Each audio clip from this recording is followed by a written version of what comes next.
Hello everybody, Brian Johnson here with my affiliate programs, and I was just on YouTube and I watched a video by Comm, and he had some readers write in and ask some questions about Adsense. And this is a video I actually made yesterday or the day before. I didn't quite like the way it came out, and I wanted to show some formatting on the page actually.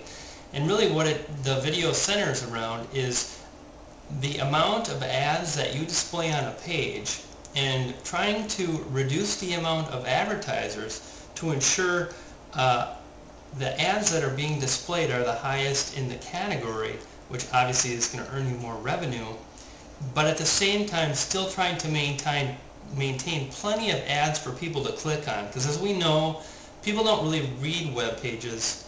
They skim them, they try to get the information they need, they look at banners, they look at pictures are very popular, and if they find something, they're going to skim through it and read over it. So really what I tried to do over the last several months is to maintain the same amount of clickability. In other words, maintain the amount of places online my visitors can click on my Google AdSense, but I've tried to reduce the amount of advertisers, and I've done this in several ways. Now, Google has got a really good, what they call a heat map of places on a page that get clicked frequently, and those places are basically anywhere above the fold, so at the top of a web page. Near the left is very, very good, and near the right is good, but not as good as the left corner in the top. Now, skyscrapers, those are the long banners like this, seem to do fairly well, and by far the most popular format of an ad for Google AdSense is the large text box, which is 336 by 280, and that's in pixel size. Now what I used to do is I used to present a large rectangle box, the 336 by 280, at the top of my page right underneath the heading, and I always did very good with the click-through rate and got a fantastic click-through rate. Now obviously it's important to blend the background.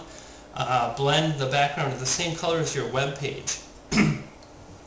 I always format my sites with white backgrounds. It just makes things very, very easy to blend in with. And then I create my AdSense ads using a white border, a white background, and usually some type of a blue link, a blue text link, or if my theme utilizes a color, then maybe that color. Like I'll give you an example. I've got a vampire website.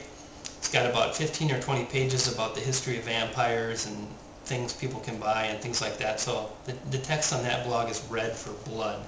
So those, my ad links in Google for that theme in that site are red. But at the same time, it utilizes the same white background. That just is very nice. So what I wanted to show you, my solution to basically keep the same amount of clicks, but basically push the cheap advertisers off my page, was instead of using the large box at the very top, was to use a half banner, which is a very small, it's only about this big by about this high. I think, what is it, 234, around 200 pixels wide, and I think it's 60 pixels. I'll view the source here real quick. Let's take a look here. There's our first one. And here it is, right? So it's 234 by 60. That sounds about right. I think that's what I said actually. But what I've done is I've used a half banner at the very, very top of my page, and I put it in the left-hand corner, and right to the right is my content. So my content wraps around it, and I've done this by using a div tag. This ad format only allows for one link, one advertiser link. They get a text link and a little blurb about their ad.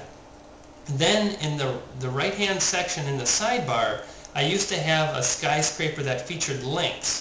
Now, if I put that in, basically that's going to allow for somewhere, I think it's 4 to 6 advertisers in the skyscraper box.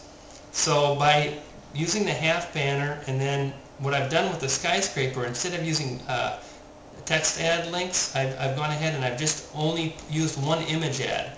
Now we all know image ads aren't going to get as great of a click-through rate, but all I'm interested in is giving people places to click if they want to click, and I wanted to reduce my advertisers. So I'm going to show you a page we're looking at right now, and this is one of my sites, okay?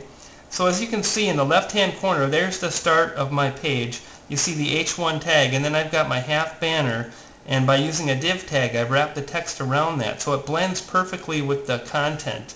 And then over to the right a little bit, you see that banner, that skyscraper, that's a Google ad as well. And then if you we'll scroll down a little bit, and if you see these the boxes and the bid now links, those are actually eBay links. So my goal here is to provide my users with relevant links for custom motorcycle rims and car rims.